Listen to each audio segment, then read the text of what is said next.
నమస్తే మేడం. నమస్తే అండి. ఎలా ఉన్నారండి? బాగున్నానండి. సో నేను బాగున్నాను. ప్రెజెంట్ అయితే జానీ మాస్టర్ మీద వస్తున్న ఎలిగేషన్స్కి మీరు చాలా ఎమోషనల్గా మాట్లాడున్నారు. ఫ్యామిలీ చాలా సఫర్ అవుతుంది అని చాలా ఇబ్బందులు పడ్డారు ఈ అసోసియేషన్ గురించి అని చెప్పేసి. సో ఆయన చాలా నాన్ కాంట్రవర్షియల్గా ఉంటారని చాలా కష్టపడి ఈ స్థాయికి వచ్చున్నారు. సో ఆయన మీద ఎలాంటి నెగిటివ్ రావడం మీకు ఎలా అనిపిస్తుంది? డెఫినెట్గా చాలా బాధగా ఉంటుందండి. చాలా వరకు ఆయన ఎప్పుడు మంచి చేస్తారు తప్ప ఎవరికి చెడు చేయాలి అని అనుకోరు. నాకు తెలిసినంత వరకు యాజ్ ఎ వైఫ్గా ఆయన నేను 24/7 చూస్తూ ఉంటాను కాబట్టి బయటికి వెళ్ళినా రావాల్సింది ఇంటికే. సో ఏదున్నా నాతో షేర్ చేస్తారు, ఇలా జరిగింది అలా జరిగిందని. సో నెగిటివిటీ చాలా స్ప్రెడ్ చేస్తున్నారు. ముఖ్యంగా ఇక్కడ ఏంటంటే ప్రెసిడెంట్గా గెలిచిన తర్వాత ఇక్కడ కంటిన్యూ అయిపోతారేమో, ఓకే. ఎక్కడ మళ్ళీ నెక్స్ట్ బాడీకి కూడా ఈయనే వస్తారో ఏమో అనే ఒక దాంతో. సో ఆంధ్ర తెలంగాణ అనే ఒక దాన్ని తీసుకొని వస్తున్నారు. దయచేసి అందరికీ రిక్వెస్ట్ అండి, ఆంధ్ర తెలంగాణ అనే ఫీలింగ్ పెట్టుకుంటే మనం ముందుకు పోలేము. మాస్టర్ ఈరోజు ఆంధ్ర అయినా కూడా తెలంగాణలో ఉంటున్నారు, తెలంగాణ ఫుడ్ తింటున్నారు. సో ఆ కృతజ్ఞత ఎప్పటికీ ఉంటుంది మాకు.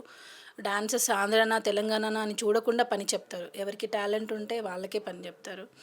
సో మాస్టర్ మీద ఏంటంటే నెగిటివిటీ ఏంటంటే ఇది చేస్తా అన్నారు, అది చేస్తా అన్నారు. సో మంచి పనులు ఎప్పుడు కొంచెం నిదానంగా అవుతాయండి. కొంచెం టైం తీసుకున్న పర్మనెంట్ సొల్యూషన్ చూస్తున్నారు. ఏదో ఏదో చేసేసామా వచ్చేసింది అది కాకుండా పర్మనెంట్, మనకి పర్మనెంట్గా రావాలి అని అంటే కొంచెం టైం పడుతుంది. అది కాకుండానే ఏం చేయలేదు, సో మాకు ఇది చేసా.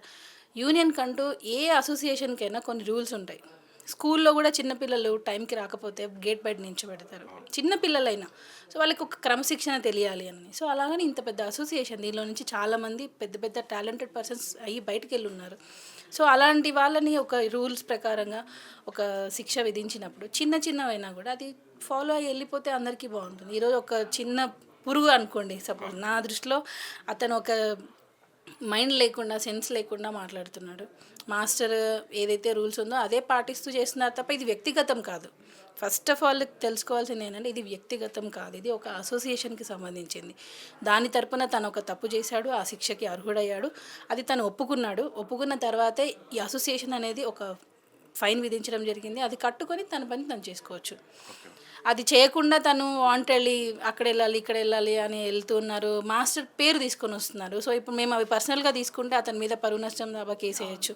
సో నన్ను తీసుకొని వస్తున్నాడు, నాకు అతనికి సంబంధం లేదు. తను ఒక డాన్సర్, నేను ఒక కొరియోగ్రాఫర్లో ఉన్నాను. సో తన మీద, మాస్టర్ మీద, మాస్టర్ వాళ్ళ ఫ్యామిలీ వాళ్ళ వైఫ్ కూడా అని అంటున్నారు. సో నేను ఇప్పుడు దీన్ని పర్సనల్గా తీసుకుంటే ఇది ఏదైనా ఉంటే చూపించి మాట్లాడితే బాగుంటుంది.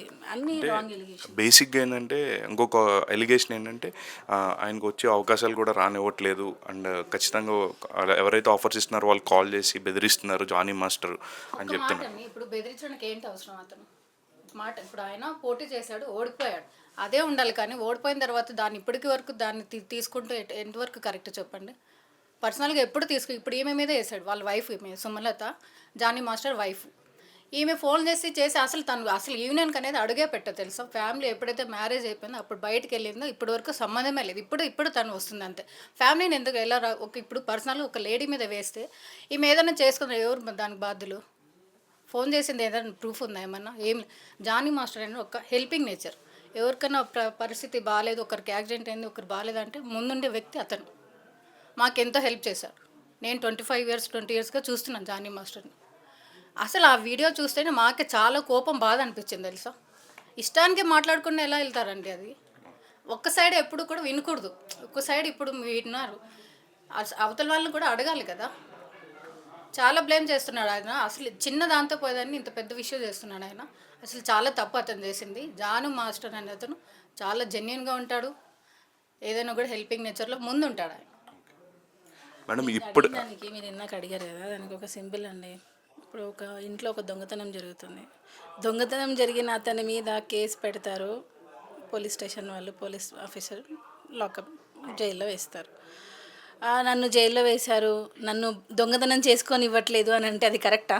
మీరు అడిగిన దానికి టు బీ ఫ్రాంక్, నా పని ఆపుతున్నారు అని అంటే దొంగతనం చేసిన అతన్ని మళ్ళీ వదిలేసేది అనేది మళ్ళీ దొంగతనమే చేస్తాడు. సో తనకి ఒక శిక్షగా జైల్లో వేస్తే ఒక 6 నెలలో ఎంత వేస్తే మారుతాడు. మారిన తర్వాత మళ్ళీ తను అలానే చేశారు, మళ్ళీ లోపల వేస్తారు. సో అలానే యూనియన్లో ఒక తప్పు జరిగింది, తను ఫైన్ కట్టి వర్క్ చేసి పని ఆపట్లేదు. తను ఏదైతే విధించారో ఒక డొనేషన్ అనేది అది కట్టి అందరూ అది కదా చేస్తున్నారు. మీకు మాత్రం సపరేట్ రూల్ లేదు కదా. సో మీరు కూడా కట్టి పని చేసుకోండి. ఇక్కడ ఎవ్వరు పని ఆపట్లేదు, తన పని తనే చెడగొట్టుకుంటున్నాడు అంతే. అంటే బేసిక్గా ఇప్పటి వరకు ఆయన మీద ఎటువంటి ఎలిగేషన్స్ లేవు. కాకపోతే ఈ మధ్యకాలంలో ఆయన జనసేనకి చాలా బాగా ప్రమోషన్స్లో కావచ్చు, లేకపోతే చేస్తున్నారు, బాగా సపోర్ట్ చేస్తూ వచ్చారు కళ్యాణ్ గారికి. అండ్ డే 1 నుంచి ఆయన మెగా ఫ్యామిలీకి సపోర్ట్ ఉన్నప్పటికీ కూడా ప్రత్యక్ష రాజకీయాల్లోకి ఎప్పుడు రాలేదు. ఈసారి వచ్చి బయటకు రావడం, బాగా విస్తరంగా చేయడం ఇవన్నీ జరిగింది. సో దానివల్ల దీనికి పర్సనల్గా కూడా ఇంపాక్ట్ అవుతుంది అనుకుంటున్నారు? ఖచ్చితంగా ఉంటుందండి, ఉంటుంది. పర్సనల్గా ఏంటంటే ఒక కొరియోగ్రాఫర్గా కాకుండా ఇప్పుడు ఒక పార్టీ తరపున తను పని చేశారు. సో ఖచ్చితంగా ఆ మనిషిని మనం మాట్లాడితే మనం హైలైట్ అవ్వచ్చు. సో ఇతనే కాదండి, ఇలాగ వైసీపీ నుంచి వచ్చిన వాళ్ళు చేస్తున్నారు. చాలా థ్రెటనింగ్ కాల్స్ వచ్చాయి, మిమ్మల్ని బయటికి రా, నిన్ను చూసుకుంటాము, చాలా వచ్చాయి. కానీ మనం నిజాయితీగా ఉందాం. మనం నిజాయితీగా ఉన్న రోజులు మనకేం కాదు. ఇదే దానిలోనే ఉన్నారు. వచ్చాయి, చాలా కాల్స్ వచ్చాయి. అలానే చేస్తున్నారు కూడా. అంటే మాస్టర్ ఒక పొజిషన్లో వెళ్తున్నారు, ఎక్కడ ఇంకా ఎదిగిపోతాడో ఏమో అనే ఒక దానిలో చేస్తున్నారు. సో అంటే వచ్చే ఎన్నికల్లో జానీ మాస్టర్ నెల్లూరు తరపు నుంచి పోటీ చేస్తారు అంటే మీ సపోర్ట్ ఉంటుందంటే కొరియోగ్రాఫర్గా? లేకపోతే ఖచ్చితంగా ఉంటుందండి. ఆయన ఏదైనా తప్పుదారిలో వెళ్ళరు. ఇన్ కేస్ ఆ డైరెక్షన్ కూడా గాలి తగులుతుందంటే కూడా నేను ఫస్ట్ ఆయనని అలర్ట్ చేస్తాను, కొంచెం జాగ్రత్తగా. ఆయన కూడా నా మాటని వింటారు, గౌరవిస్తారు. తప్పు ఉందంటే తప్పని చెప్పేస్తారు, లేదమ్మా ఇది ఇలా కాదు ఇలా చేద్దాం అంటారు. సో ఇద్దరు ఏదున్నా కూడా అండర్స్టాండింగ్తోనే వెళ్తాము. తప్పకుండా ఆయనకు నా సపోర్ట్ ఉంటుంది, మంచి పనికి ఎప్పుడు సపోర్ట్ ఉంటుంది. అండ్ ఫైనలీ, అండ్ ఇప్పుడు ఈ అసోసియేషన్లో ఉన్న మెంబర్స్కి ఇన్సూరెన్స్ కార్డు, హెల్త్ ఇన్సూరెన్స్ ఇవన్నీ గురించి చరణ్ గారు అండ్ ఉపాసన గారితో మాట్లాడున్నారు. దాని గురించి మాట్లాడారండి. ఉపాసన మ్యామ్ వాళ్ళ మేనేజర్తో మాట్లాడారు. సో అదే చెప్పాను కదా, ఊరికనే ఇవ్వమంటే ఎవరు ఇవ్వరండి. కొంచెం వాళ్ళు కూడా మన అసోసియేషన్ నుంచి కనుక్కోవాలి, ఎంతమందికి చేయాలి. ఏదో మాట ఇచ్చేసాము, వాళ్ళు రామ్ చరణ్ సార్ వాళ్ళు ఏంటంటే చేస్తామంటే పక్కా చేస్తారు. సో అలాగ వాళ్ళు కూడా చాలామందికి చేస్తున్నారు. సో మన అసోసియేషన్ కూడా ఖచ్చితంగా చేస్తారు. కాకపోతే మాటలు జరగాలి, కూర్చోవాలి, వాళ్ళు బిజీగా ఉంటారు, మాస్టర్ షూటింగ్స్లో ఉంటారు, కొంచెం టైం టేకింగ్ ఉంటుంది. అదేగా చెప్పాను, మంచి పని చేయడానికి కొంచెం టైం పడుతుంది. ఓపిక్గా ఉంటే అన్నీ మంచి జరుగుతాయి. ఇలా ఉండి ఇదే టైం వేస్ట్. ఇప్పుడు చూడండి, దీనికి ఇంత ప్రెస్ మీట్ పెట్టే అవసరం, ఇదంతా టైం వేస్ట్. అంటే 1 డే టైం వేస్ట్ అయిపోయింది. ఇది వాళ్ళు కన్సిడర్ చేయట్లేదు. సో కొంచెం తప్పకుండా వాళ్ళు చేస్తారు. So definitely madam, thank you, all the best. Thank you అండి.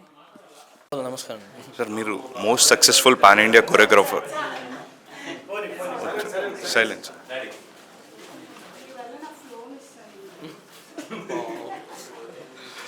మాస్టర్, మీరు most successful pan India choreographer and నాకు తెలిసి నాన్ కాంట్రవర్షియల్, ఇప్పటివరకు ఎలాంటి విభేదాలు కానీ ఎటువంటి సిచ్యువేషన్స్ రాలే. బట్ ఇటీవల కాలంలో మీ గురించి రాంగ్ ప్రాపగాండా జరుగుతుంది. అండ్ ఏం సార్ దాని గురించి? ఏం లేదు, ఇప్పుడు ఒక పార్టీలో వెళ్ళాను కాబట్టి ఖచ్చితంగా అంటే ఇప్పుడు దాకా నేను ఏ పార్టీలో లేను కాబట్టి నా గురించి అందరూ ఇష్టపడేవాళ్ళు. బట్ ఇప్పటికి ఇష్టపడతారు. Cinema is different, parties is different. Okay, ఇప్పుడు అది ఆ పార్టీ వాళ్ళు ఇష్టపడతారు, మిగతా పార్టీ అంటే వీళ్ళనే కాదు, నాకు వైసీపీ నుంచి కానీ మిగతా అంటే ఏమేమి ఉన్నా వాళ్ళందరూ కూడా నన్ను ఇష్టపడతారు. యాజ్ ఏ ఒక హ్యూమన్ ఏమంటారు, ఒక మనిషిగా ఒక నన్ను ఇష్టపడతారు.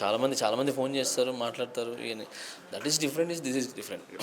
ఎలక్షన్ టైం వచ్చింది, ఆ టైంలో మాట్లాడుకున్నాం, ఆ టైంలో జరిగింది. మేము గెలవాలని చెప్పి అయిపోయింది. ఇప్పుడు నేను యాజ్ ఏ ఒక అది జనసేన ఒక సైనికుడిగా నేను చెప్పేది ఒకటే, అంటే మీరు ఇది ఎత్తారు కాబట్టి చెప్తున్నా. ఇప్పుడు నేనున్నాను సార్, నేను ఒకరిని ఇష్టపడతాను, వాళ్ళు గెలిస్తే మా ఊర్లో నేను ఈ పనులు చేయించుకుందాం, ఆ ఎమ్మెల్యే గెలిస్తే అనుకుంటాం. ఓకే, అలాగా అవతల కూడా అనుకుంటారు. సో అనుకున్నప్పుడు నేను అనుకున్న వ్యక్తి గెలవలేదని అనుకోండి, వేరే వాళ్ళు వచ్చారనుకోండి, అరే నేను మా వాడు రాలేదని చెప్పి వదిలి వెళ్ళిపోకుండా ఎవరైతే గెలిచారో నువ్వు ఏం పనులు చేయించుకోవాలనుకున్నావు మీ ఊరికి, ఆ వ్యక్తితో చేయించుకోండి అంటున్నా. సో అలా కలిసిమెలిసి చేయించుకుంటే విభేదాలు ఉండవు, ఏమి ఉండవు, ప్రాబ్లం ఉండదు. సో వైసీపీ రాలేదు కదా మేము వెళ్ళిపోతాం మాకెందుకు అని అనుకోకుండా, ఆ ఊర్లో ఎవరు గెలిస్తే వాళ్ళు, బీజేపీ గెలిస్తే బీజేపీ, టీడీపీ గెలిస్తే టీడీపీ, నేను జనసేన గెలుస్తుంటే జనసేన, అంటే అక్కడ ఏ ఊర్లో ఎవరు ఎమ్మెల్యేలు ఉంటారో వాళ్ళతో మీరు గెలిస్తే ఏం చేయాలనుకున్నారో అది చేయించుకోండి. సో అలా చేయించుకుంటే అందరూ కలిసిమెలిసి ఉండొచ్చు, ఆంధ్రప్రదేశ్ బాగుంటుందని నేను అనుకుంటున్నాను. సో ఆ విధంగా చేసుకోవచ్చు. బట్ ఈ ఆరోపణలు అనేది కామన్, ఒక పార్టీలో ఉన్నాను కాబట్టి వస్తూ ఉంటాయి.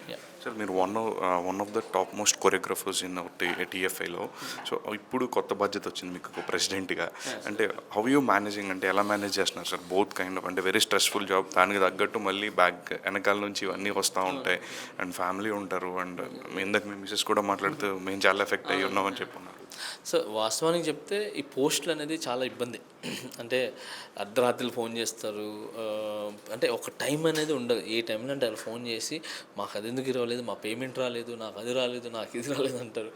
బట్ నేను చెప్తున్నది అంటే మనకు ఏరి కోరి ఏదో మంచి చేయాలని వచ్చాం కాబట్టి ఇవన్నీ వస్తుంటాయి. సో అవన్నీ వస్తున్నాయని చెప్పి మనం బాధపడిపోయి చేస్తే అది లీడర్షిప్ కాదు. సో వాళ్ళందరూ నన్ను ఎందుకు నమ్ముకొని గెలిపించాలని అంటే జానీ మాస్టర్ అయితే గట్టిగా నిలబడతారు.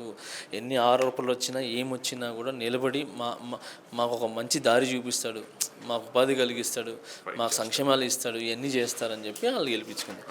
సో ఆ గెలిపే ఉంది, వాళ్ళ సంక్షేమాలు వాళ్ళ ఉపాధి చేయాలనేది ఉంది. కానీ ఇవన్నీ నాకు పెద్ద సమస్యలు కాదు, అంతే. సార్ మీకు చాలా విస్తరంగా ప్రమోట్ చేస్తున్నారు. జనసేన పార్టీకి వచ్చినప్పుడు మీరు చాలా బాగా క్యాంపెయిన్ చేస్తున్నారు నెల్లూరులో. నేను 2-3 టైమ్స్ మీటింగ్స్ కూడా వచ్చున్నా. సో ఇప్పుడు ఆయన అక్కడ కూటమిలో అధికారంలో ఉంది. సో ఇలాంటి ఒక అసోసియేషన్ మీరు ప్రెసిడెంట్గా ఉన్నారు అండ్ డెఫినెట్గా ఒక గవర్నమెంట్ నుంచి సపోర్ట్ అయితే మీకు పర్టికులర్గా కావాల్సి ఉంటుంది. సో ఎలాంటి అడుగుదాం అనుకుంటున్నారు సార్ కళ్యాణ్ గారు? కళ్యాణ్ అన్నకి నేను సపరేట్గా అడగాల్సిన అవసరం లేదు. ఎందుకంటే ఆయన ఇండస్ట్రీలో ఉన్నారు, ఈ బాధలు తెలుసు, ఇక్కడ ఎవరెవరు ఎలా ఉన్నారో తెలుసు. ఆయనే ఒక నిర్ణయం తీసుకుని వచ్చి ఈ ఇండస్ట్రీకి ఏం చేయాలనేది ఆయన దగ్గర ఒక ప్లాన్ ఉంది. సో అది తొందరలో చెప్తారు, అమలు పరుస్తారు. ఇదే విషయంలో కూడా కాంట్రవర్సీలో కళ్యాణ్ గారి పేరు కూడా వస్తుంది దీని విషయంలోనా? ఇంకా అంతే. అంటే ఇప్పుడు ఇప్పుడు నా వెనకాల ఏమో కళ్యాణ్ అన్న అంటే ఇది నేను ఒక పార్టీలో ఉన్నాను. సో కళ్యాణ్ అన్న ఇప్పుడు డిప్యూటీ సీఎం అయినారు, అన్ని శాఖలు తీసుకున్నారు, అన్నీ తీసుకున్నారు. సో ఇప్పుడు ఎవరినైనా టచ్ చేస్తే మనం ఎవరినో టచ్ చేయాలి, మనం ఫేమ్ అవ్వాలి, టచ్ చేయాలి. కళ్యాణ్ అన్న ఉన్నాడు, సో ఆయనకి పంపించా అని చెప్పి ఒక్కొక్క ఇచ్చేస్తే నేను భయపడతానని అనుకున్నారు. యాక్చువల్లీ నేను అసలు నేను దేనికి భయపడను. ఎందుకనంటే కళ్యాణ్ అన్నకి తెలుసు నేనేంటో, ఓకే, మీకు అందరికీ తెలుసు. అది నేను న్యాయంగానే ఉంటాను, ఫస్ట్ నుంచి నేను అలానే ఉన్నాను, ఇప్పుడు అలానే ఉంటాను, ఇక ముందు కూడా తప్పని ఎత్తి చూపిస్తాను. అంతే సార్. రానున్న రోజుల్లో మనకి ఆల్రెడీ సీఎం ఎలక్షన్స్ అయిపోయాయి. నెక్స్ట్ పంచాయతీలు కావచ్చు, లేకపోతే మున్సిపల్ ఎలక్షన్స్ కావచ్చు, అండ్ నెల్లూరు నుంచి కంటెస్ట్ చేసే ఎక్స్పెక్టేషన్ అంటే ఏం లేదు. నేను ఏదైనా కూడా మా అధినేత పవన్ కళ్యాణ్ గారు నాకు ఏ ఆదేశాలు ఇస్తారో దాన్ని కట్టుబడి ఉంటాను, దాన్ని పట్టుకొని ముందుకెళ్తాను. So definitely sir, congratulations and all the very best.